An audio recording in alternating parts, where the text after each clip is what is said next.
조합제 TV 시청자 여러분 안녕하십니까? 2021년 10월 8일 오후 5시입니다. 저는 10년 전이군요. 10년 전 2011년에 이런 책을 썼습니다. 우리는 왜 핵폭탄을 가져야 하는가? 자위적 핵무장론.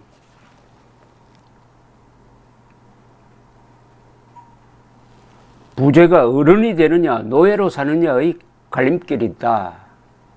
그런데 오늘 워싱턴 포스트에 제가 이 책에서 주장해 왔던 내용과 100% 똑같은 주장이 워싱턴 포스트에 실렸습니다. 물론 쓴 사람은 제가 아니고 미국의 두 학자입니다.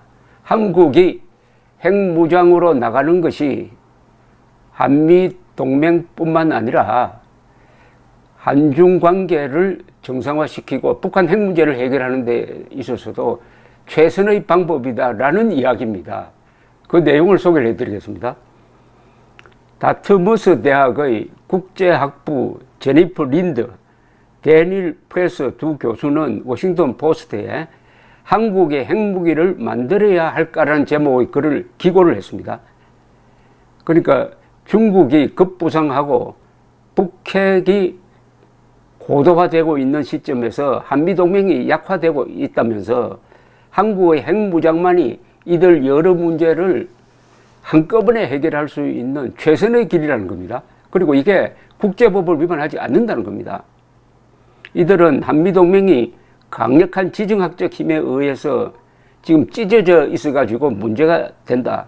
이를 해결하는 방법은 한국이 워싱턴의 대다수 전문가들이 관리들이 생각할 수 없는 일로 여기는 방향을 선택하는 것이다. 그게 독자적 핵무기다. 핵무기 개발이다. 이런 요지입니다. 이 두 교수는 한국이 미국을 이용한다고 생각했던 도널드 트럼프 전 대통령 시절이 한미 관계를 훼손시켰지만 더 근본적 문제는 두 가지의 장기적 경향이 지금 발생하고 있다는 겁니다. 첫째는 중국의 급부상이 미국과 한국의 외교정책 우선순위에 균열을 만들고 있다. 중국에 대항하는 비용과 위험성이 커지면서 워싱턴은 동맹국이 그 노력에 동참해 주기를 점점 더 기대한다. 그러나 한국인들은 그런 합의를 한 적이 없다. 한국에 있어서 미국과의 동맹은 항상 북한과 관련된 것이었다.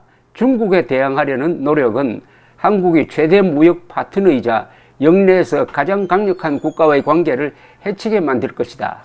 그러면서 두 교수는 이렇게 이야기를 합니다. 중국을 불쾌하게 만드는 것에 대한 두려움은 한국이 미국이 주도하고 있는 인도, 호주, 일본 말하자면 사자 대화체, 쿼드에 참여하기를 주저하는 이유를 일부 설명해 준다. 미국은 현재 동아시아에서 가장 중요한 선수지만은 중국은 한국인들이 알듯이 영원히 그들의 이웃일 것이다. 지정학적 조건으로 그렇다는 이야기죠. 그 다음으로 한미 간의 상황을 악화시키는 요소로 두 교수는 점점 세련되어지는 북한의 핵능력을 언급을 했습니다. 두 교수는 평양은 고성능의 수소폭탄과 이를 미국 본토에 보낼 수 있는 미사일을 개발하는데 큰 걸음을 내디뎠다. 이런 진전은 동맹의 위험 그리고 보상의 계산을 근본적으로 변화시킨다. 전쟁이 나면은 평양의 지휘부는 한국의 재래식 전력 우위를 무력화시키기 위하여 핵무기를 사용할 강력한 인센티브를 가지게 될 것이다. 미국이 보복하면은 미 본토가 북한 핵의 표적이 된다. 한반도에서의 전쟁이 여러 미국 도시의 파괴와 그 후의 정치적, 경제적, 사회적 혼란으로 이어질 수 있다. 미국인들은 그런 합의를 해준 적이 없다. 두 교수는 또 그 결과 동맹은 신뢰성 문제에 지금 직면하고 있다고 했습니다. 한국은 미국의 보호에 의지할 수 있는지 확신할 수 없게 됐다는 겁니다. 그러니까 미소 냉전 기간 북대서양 조약기구 나토에 속한 유럽 국가들이 미국이 정말 서독의 수도 역할을 했던 보를 보호하기 위해 미 동부의 보스턴을 희생시킬까라는 의문을 갖다가 영국, 프랑스가 각자 핵개발을 선택을 한 것과 비슷하다는 겁니다. 미국과 나토 간에는 핵 공유 협정이 있지만은 미국은 한국과의 핵 공유 합의를 만드는 데 관심을 보이지 않고 있다고 했습니다. 두 교수는 또 이런 상황들 때문에 한국이 독자적 핵무기를 획득하기로 결정할 수도 있다. 핵무기 개발이 한국을 지금의 방식보다 더 안전하게 북한의 위협으로부터 보호해 줄 것이고 중국이 그 어느 때보다 큰 힘과 영향력을 휘두르는 영내에서 어떻게 정치적 독립을 유지하느냐 하는 또 다른 장기적 안보 문제를 관리할 수 있게 도와줄 것이라는 이야기입니다. 즉 한국이 독자적 핵무장을 하면은 북한 핵을 무력화시키고 중국의 위협에도 대응할 수 있다. 이런 뜻이죠. 많은 전문가들은 핵 확산 금지 조약 NPT 가입국인 한국이 핵무기를 개발하면 국제 제재로 인해 북한처럼 국제적 왕따가 될 것이기 때문에 한국의 핵 개발이 불가능한다고 보지만은 두 교수는 북한의 핵무기 개발은 불법적이고 여러 유엔 안보리 결의를 위반한다. 따라서 한국의 핵무기 개발은 합법적이고 정당화될 수 있다고 주장했습니다. 그러니까 북한의 핵 위협에 대한 정당 방위 차원의 한국의 핵 개발은 이게 합법적일 수가 있다는 겁니다. 저도 이 책에서 그런 주장을 많이 했습니다. 그래서 우리가 먼저 그때는 이명박 박근혜 정부 때인데 아예 이걸 자위적 핵무장 선언을 하고 국민투표에 붙여가지고 우리 국가적 의지로서 일단 확보해 놓으면은 북한 핵을 무력화시키는 데도 큰 외교적 카드가 될 것이다 라고 이야기한 적이 있습니다. 두 교수는 이렇게 조목조목 따집니다. NPT의 제10조는 정확하게 오늘 한국이 직면한 조항을 다루고 있다. 즉 NPT 10조는 본 조약상의 문제에 관련되는 비상사태가 자국의 지상 최고의 이익을 위태롭게 하고 있음을 결정하는 경우에는 본 조약으로부터 탈퇴할 수 있는 권리를 가진다고 규정하고 있습니다.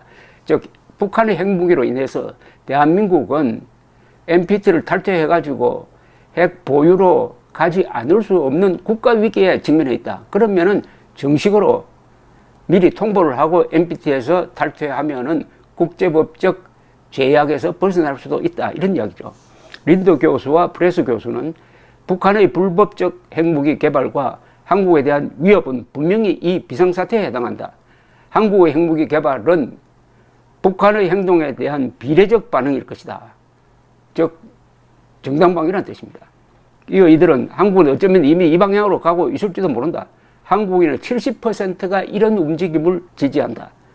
탄도미사일을 발사할 수 있는 서울의 새 잠수함들은 흔치 않은 것이다. 한국이 탄도미사일을 쏠 수 있는 잠수함을 만들고 있는 것도 언젠가는 핵무장하겠다는 의지로 봐야 되는 것 아니냐 이런 이야기네요.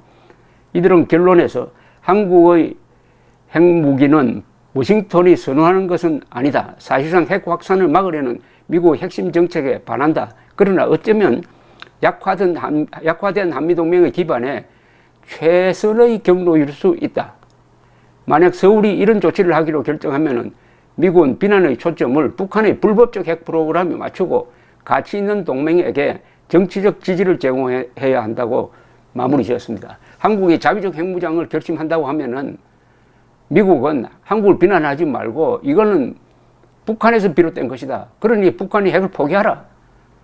이렇게 나오면은 아마 북한이 아주 곤란해질 것이고 중국도 한국이 핵무장 하도록 한 것은 북한이니까 이거 북한의 핵을 폐기하도록 손발 벗고 나서야 되겠다. 이런 생각을 하게 될 것이다.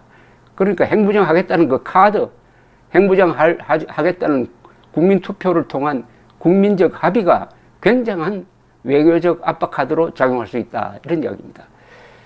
이런 건 사실 국민의힘 대통령 후보가 공약으로 내세워야 합니다.